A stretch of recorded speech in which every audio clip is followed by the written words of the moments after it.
नमस्कार दोस्तों, स्वागत है आपका स्टडी फॉर सिविल सर्विसेज में। वीडियो को पूरा देखिए। कोई भी आपका फीडबैक है, कोई सजेशन है, तुरंत वीडियो में कमेंट करके जरूर बताइए। अच्छा लगे तो वीडियो लाइक जरूर कर लीजिए और ऐसे वीडियो लगातार फ्री में पाने के लिए चैनल को तुरंत सब्सक्राइब कर लीजिए और बेल आइकन को जरूर टैप कर लीजिए ताकि आगे भी सारे वीडियो आपको मिलते रहे। यूट्यूब में फॉलो करते हैं तो प्लीज ये वाला फ्री टेलीग्राम चैनल जरूर ज्वाइन कर लीजिएगा। सारे नोटिफिकेशन, सारे अपडेट यहीं पे आते हैं, ध्यान रखिएगा। स्टडी फॉर सिविल सर्विसेज का कोई भी पेड ग्रुप अगर आपको ज्वाइन करना है तो सिर्फ 856480969066089752386455 यही नंबर है हमारे, सिर्फ जहां पे कॉल या व्हाट्सएप कर सकते हैं। इंस्टाग्राम पे हमारा पेज जरूर फॉलो कर लीजिएगा, स्टडी फॉर सिविल .सर्विसेज है। ट्विटर पे हमको जरूर फॉलो कर लीजिएगा, @study for civils है। सारे क्वेश्चन अटेम्प्ट करिए और स्कोर अपना तुरंत कमेंट करके बताइए।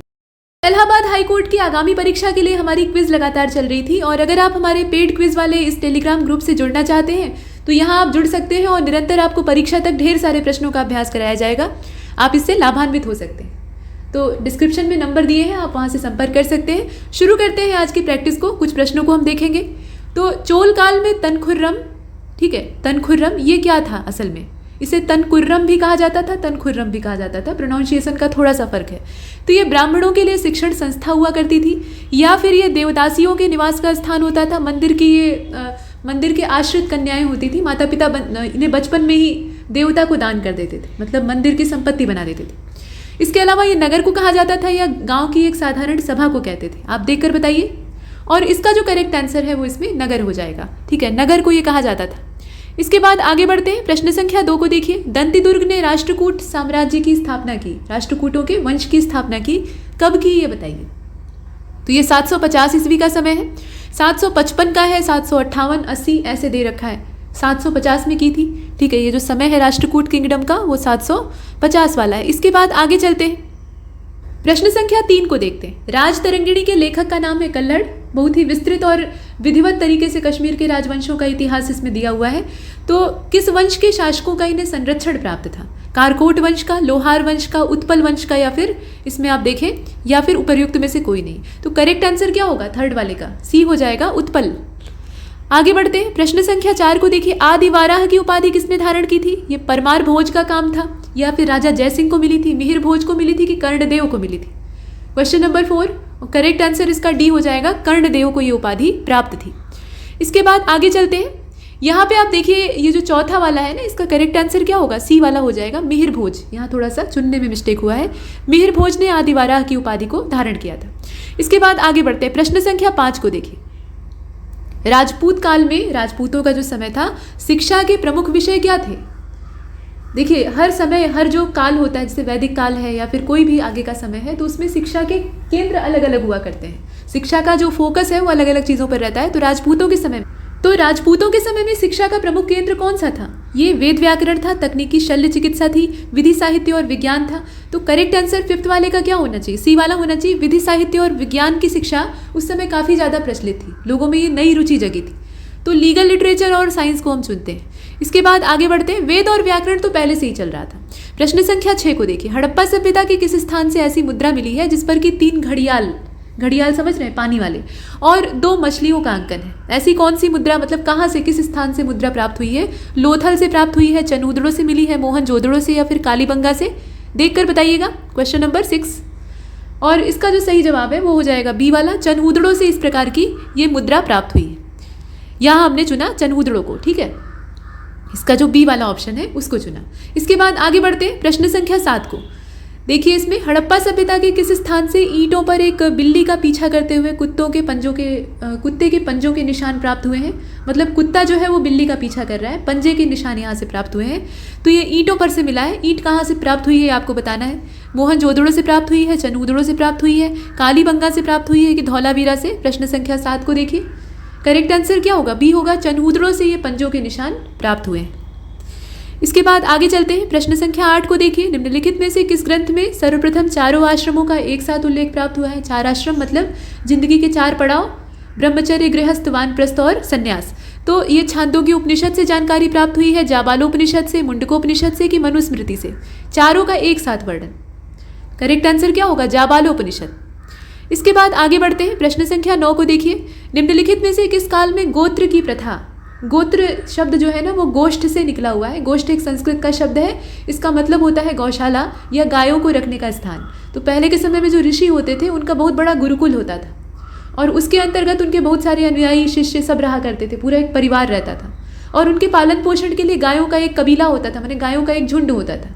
तो उन ऋषि के नाम पे उस गोष्ठ का नाम होता था। जैसे शांडिल्य ऋषि है तो शांडिल्य गोष्ठ है, गर्ग ऋषि है तो गर्ग गोष्ठ है। बाद में यही जो गोष्ठ है ये गोत्र शब्द में तब्दील हो जाता है। तो गोत्र प्रथा कब स्थापित हुई थी जरा बताइएगा, समय दिया हुआ है। और क्वेश्चन नंबर 9 का जो करेक्ट आंसर है ये उत्तर वैदिक काल का समय है। इस समय वर्ण व्यवस्था भी बहुत ज़्यादा कठोर हो जाती है। प्रश्न संख्या 10 को देखें, निम्नलिखित में से कौन सा यज्ञ राज्य के विस्तार से जुड़ा हुआ था। कुछ यज्ञ ऐसे होते थे जो कि राजा की महिमा का मंडन करते थे, और कुछ ऐसे होते थे जो कि साम्राज्य के विस्तार से जुड़े होते थे। तो इसमें आप देखकर बताएं कि इसमें से कौन सा, अग्निहोत्र यज्ञ, चातुर्मास, सौत्रमणि या अश्वमेध। तो अश्वमेध एक ऐसा यज्ञ था जो कि राज्य के विस्तार से जुड़ा था। बाकी जो है वो तो राजत्व की महिमा का बखान करने के लिए किए जाने वाले यज्ञ थे। अश्वमेध में क्या होता था, राजसी घोड़े को छोड़ा जाता था और उसे जो पकड़ता था उसे छोड़ने वाले राजा के साथ युद्ध करना पड़ता था। लव कुश और भगवान राम की कहानी आप जानते ही हैं। भारत की प्रथम बहुउद्देशीय परियोजना का प्रारंभ कौन सी नदी पर किया गया। तो देखिए, दामोदर पर किया गया, कावेरी पर कि गंगा पर कि सतलज, बताइए। तो करेक्ट आंसर क्या होगा, दामोदर हो जाएगा। और इसके बाद प्रश्न संख्या 12 को देखिए, त्रिवेणी नहर का संबंध कौन सी नदी से है, गंडक से है, सोन से है कि गंगा से है या फिर कोसी से है। तो इसका जो संबंध है यहाँ आप देख रहे हैं ये वाला क्वेश्चन, इसका 12वें क्वेश्चन का आंसर बताइए कौन सा होगा, गंडक से है। ठीक है, त्रिवेणी नहर का संबंध किससे है, गंडक से है। प्रश्न संख्या 13 को देखिए, कौन सा सुमेलित नहीं है ये आपको बताना है। तो गोविंद सागर जो है ये सतलज नदी पर बना हुआ है। गोविंद बल्लभ पंत सागर जो है, माफ कीजिए, गोविंद बल्लभ सागर जो है ये रिहंद पे बना हुआ है। गांधी सागर जो है ये चंबल नदी के पानी से बना हुआ है। और राणा प्रताप सागर जो परियोजना है ये असल में नर्मदा से संबंधित है। तो इसमें आप बताइए कि कौन सा जो विकल्प है, कौन सा जो पेयर है वो नॉट करेक्टली मैच है। प्रश्न संख्या 13 को आप देख रहे हैं और इसका जो सही जवाब है राणा प्रताप सागर और नर्मदा वाला वो गलत दिया हुआ है। ठीक है, तो गलत को हमने चुना। ठीक है, इसके बाद आगे बढ़ते हैं। प्रश्न संख्या 14 को देखिए, निम्नलिखित में से कौन सा युग्म सही सुमेलित नहीं है। तो राणा प्रताप बांध सागर जो परियोजना है या सागर बांध परियोजना वो चंबल से जुड़ी हुई है। वो पीछे वाले प्रश्न का जवाब यहाँ पे मिल गया। थीन बांध जो है ये रावी पर है और पोंग डैम जो है ये व्यास पे है, जबकि सलाल परियोजना का संबंध सतलज रिवर से है। तो इसमें आप देखकर बताएं कि गलत कौन सा है, मतलब जो सही सुमेलित नहीं है वो आपको बताना है। तो 14 का करेक्ट आंसर क्या होगा, डी हो जाएगा। सलाल परियोजना का जो सतलज से यहाँ कनेक्शन जोड़ दिया है वही गलत है। इसके बाद आगे चलते हैं। अगले प्रश्न में पूछा जा रहा है कि बबूल, खैर और खेजड़ी ये कौन से जंगलों से बिलोंग करते हैं। वृक्षों के नाम दिए हैं, आपको जंगल की वैरायटी बतानी है। तो ये सब ट्रॉपिकल पाइन फॉरेस्ट है, मतलब उपोष्ण कटिबंधीय चीड़ वन है, या फिर ये उष्ण कटिबंधीय कटीले वन है, ट्रॉपिकल थ्रोन फॉरेस्ट है, या फिर ट्रॉपिकल ड्राई डेसिडुअस फॉरेस्ट है, या फिर सब ट्रॉपिकल एवरग्रीन फॉरेस्ट है। इसमें से होगा कौन सा। तो करेक्ट आंसर इसका क्या हो जाएगा, बी हो जाएगा, उष्ण कटिबंधीय कटीले वन। इसके बाद आगे बढ़ते हैं। गुजरात को प्रदेश के तौर पे देखिएगा तो अधिकांशतः यहाँ पे कौन सी मिट्टी पाई जाती है, मतलब इस इलाके में कौन सी मिट्टी पाई जाती है, काली मिट्टी, लेटेराइट, या फिर आप देखकर बताएं लाल मिट्टी, मरुस्थली। करेक्ट आंसर क्या होगा, इसका होगा काली मिट्टी। ठीक है, कपास के लिए काली मिट्टी वरदान मानी जाती है। प्रश्न संख्या 17 को देखिए, भारत में काली कपासी मृदा के निर्माण में सहायक शैल कौन सा है। तो ये बेसाल्ट लावे से जो अपर्दन होता है, लावा से बनने वाली चट्टानों का अपर्दन होता है, उससे बनने वाली मिट्टी होती है। तो ये ग्रेनाइट से निकलती है, बेसाल्ट से निकलती है, या लाइमस्टोन से इसका जन्म होता है, या बलुआ पत्थर से, देख कर बताइए। तो बेसाल्टिक जो लावा होता है उससे ये निकली हुई होती है, उसी के अपक्षय और अपर्दन से ये पैदा होती है। इसके बाद प्रश्न संख्या 18, इसमें पोर बहुत कम पाए जाते हैं, तो एक बार अगर आपने पानी दे दिया तो दोबारा सिंचाई की आवश्यकता नहीं पड़ती है। पूछा गया है कि विच soil is upset on Deccan peninsular प्लेटू of India. कौन सी मिट्टी नहीं पाई जाती है, पॉटजॉल नहीं पाई जाती है, रेड और येलो क्ले नहीं पाई जाती है, या लेटेराइट नहीं पाई जाती है, कि ब्लैक सॉइल ही नहीं पाई जाती है, देखकर बताइए। और क्वेश्चन नंबर 18 का जो करेक्ट आंसर है वो इसमें ए हो जाएगा, पॉटजॉल नहीं पाई जाती है। इसके बाद आगे बढ़ते हैं। प्रश्न संख्या 19, कौन सा सुमेलित नहीं है। तो गंगा नदी जो है वो चापाकार डेल्टा बनाती है, गोदावरी जो है वो पंखाकार डेल्टा बनाती है, और अंगुली के आकार का डेल्टा कावेरी बनाती है। महानदी का डेल्टा जो है वो ज्वार नदमुखी, मतलब एस्चुरी जैसा होता है, यानी आगे वो जब समुद्र में मिलती है तो एस्चुरी बनाती है। अब इसमें आपको बताना है गलत कौन सा है। तो क्वेश्चन नंबर 19 जो है इसका करेक्ट आंसर डी हो जाएगा, महानदी डेल्टा का निर्माण करती है, न कि एस्चुरी का। जितनी भी पूर्वी घाट की तरफ से होकर बंगाल की खाड़ी में समाने वाली नदियां हैं वो अधिकतर डेल्टा ही बनाती है। इसके बाद आगे चलते हैं। प्रश्न संख्या 20 को देखिए, हिमाचल प्रदेश से होकर बहने वाली नदी कौन सी है भाई, बताइए। तो करेक्ट आंसर इसका क्या होगा, व्यास, चिनाब, रावी, सतलुज और यमुना, ये सब जो है ये हिमाचल से होकर बहती हैं, ऐसा। ठीक है, तो 20वें वाले का जो डी वाला ऑप्शन है उसको चुनते हैं। इसके बाद आगे चलते हैं। क्वेश्चन नंबर 21 को देखिए, संविधान के किस अनुच्छेद के अंतर्गत संसद के सदनों तथा उसके सदस्यों और समितियों के विशेषाधिकारों का प्रावधान है?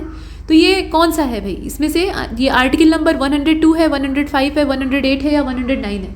तो इसमें अगर आप ध्यान से देखें तो ये 105वां अनुच्छेद है, ठीक है। इसका जो 105 नंबर का ऑप्शन है उसको चुनते हैं। इसके बाद आगे बढ़ते हैं। प्रश्न संख्या 22, संविधान के किस अनुच्छेद के अंतर्गत विनियोग विधेयक का प्रावधान है? ये आर्टिकल 111 है, 112 है, 14 है, 17 है, कौन सा होगा इसमें से? तो इसका जो सही जवाब है वो सी वाला हो जाएगा, 114वां है, ठीक है। सी वाले को चुनते हैं।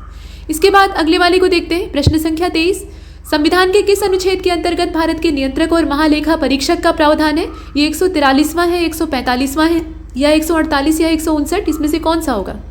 तो क्वेश्चन नंबर 23 का जो राइट आंसर है वो इसमें सी हो जाएगा, ये 148 है। नेक्स्ट प्रश्न संख्या 24 को देखिए, ये सब फैक्चुअल है, अगर आपको पता है तो आप आराम से कर सकते हैं। अब तक कितनी बार लोकसभा का कार्यकाल आपात उद्घोषणा के प्रवर्तन में रहने तक बढ़ाया गया है? तो ये एक बार ऐसा हुआ है, 2 बार हुआ है, 3 बार हुआ है कि 4 बार हुआ है? इसमें संख्या सिर्फ आपको बतानी है, तो ये एक ही बार ऐसा हुआ है। इसके बाद आगे चलते हैं। प्रश्न संख्या 25 को देखें, राष्ट्रपति शासन से संबंधित कौन सा कथन असत्य है, ये आपको बताना है। तो उद्घोषणा का 2 माह के भीतर अनुमोदन आवश्यक होता है, मंत्रिमंडल की लिखित सूचना इसमें आवश्यक होती है, साधारण बहुमत से अनुमोदन होना चाहिए, अधिकतम 3 वर्ष तक इसको बढ़ाया जा सकता है। इसमें से है कौन सा सही, देखकर बताइए। 25 और इसका जो राइट आंसर है वो इसमें बी हो जाएगा, मंत्रिमंडल की लिखित सूचना इसमें आवश्यक होती है।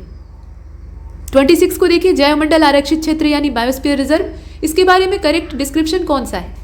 तो वनों की कटाई से प्रभावित स्थल होता है, बायोगैस का उत्पादन यहाँ से होता है, सतत विकास के अध्ययन के स्थल यहाँ से पाए जाते हैं, खनिज की कमी वाले भंडारण होते हैं यहाँ पे। तो अब बताइए इसमें से कौन सा होगा? तो 26 का जो राइट आंसर है वो इसमें सी हो जाएगा।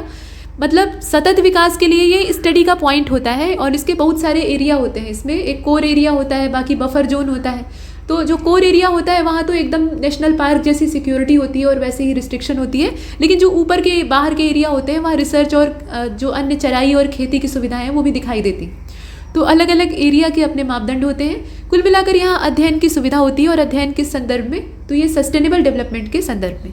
इसके बाद क्वेश्चन नंबर 27 को देखते हैं। निम्नलिखित में से क्या भारत में बाघों की आबादी के लिए खतरा नहीं है? कौन सी चीज़ खतरा नहीं है वो आपको चुनना है।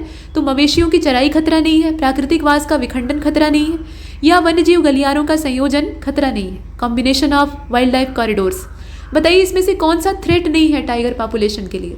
27 सी वाला, वन्यजीव गलियारों का संयोजन, बल्कि ये तो फायदेमंद है, ये इसके लिए खतरा नहीं है।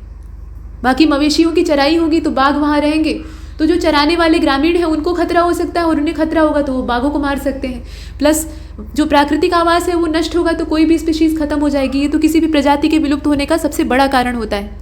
28 को देखें। सौर ऊर्जा का अधिकतम स्थिरीकरण किसके द्वारा किया जाता है? फंगस के द्वारा किया जाता है, प्रोटोजोआ करते हैं, हरे पौधे करते हैं या फिर बैक्टीरिया? तो 28 का करेक्ट आंसर हो जाएगा सी वाला, हरे पौधे सबसे ज़्यादा इसका स्थिरीकरण करते हैं और यही मुख्य कड़ी होते हैं जो कि सोलर एनर्जी को रासायनिक ऊर्जा में बदलते हैं, जिसे कि बाकी जीवधारी इस्तेमाल करते हैं। क्वेश्चन नंबर 29 को देखते हैं। एक वयस्क पुरुष का दिया हुआ है, महिला के लिए अलग होगा। तो वयस्क पुरुष के लिए सामान्य हीमोग्लोबिन की मात्रा प्रति 100 ml रक्त में कितनी होनी चाहिए? 14.5, 14.5, 13.5, 12.5 की 11.5? तो 14.5 होनी चाहिए, मतलब इस रेंज में होनी चाहिए। इसके बाद प्रश्न संख्या 30 को देखिए। एंटीबॉडीज का निर्माण होता है किससे होता है? प्लेटलेट्स से होता है, लाल रुधिर कणिकाओं से होता है, लिम्फोसाइट्स से होता है या इओसिनोफिल्स के द्वारा होता है? तो इसका जो करेक्ट आंसर है वो इसमें सी हो जाएगा, लिम्फोसाइट्स के द्वारा होता है। तो यहाँ तक हमने इस क्विज को कंप्लीट किया है और ऐसे ही अच्छे अच्छे प्रश्नों से अगर आप लगातार मुलाकात करना चाहते हैं तो हमारा ये जो पेड क्विज का ग्रुप है इसे ज्वाइन कर सकते हैं। इसमें इतना ही, तब तक के लिए नमस्कार।